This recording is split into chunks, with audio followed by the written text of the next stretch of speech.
ရွယ်မှာဘယ်ယောဂဖြင့်ဘယ်ရက်ဒေတာဘယ်ကာလ၌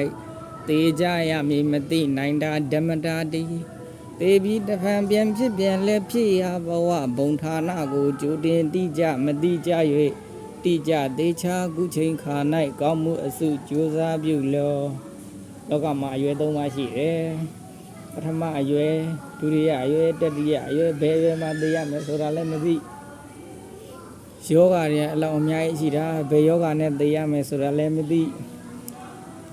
ဘယ်အရက်ဒေတာမှာသိရမယ်ဆိုတာလည်းမသိအချိန်ကာလ၃ပါးရှိတယ်အဲ့ဒီအချိန်ကာလ၃ပါးထဲမှာဘယ်အချိန်ကာလမှာသိရမှာလည်းမသိဘယ်မှာဘယ်ယောဂဖြင့်ဘယ်ရက်ဒေတာဘယ်ကာလနဲ့သိကြရမည်မသိနိုင်တာဓမ္မတာတိ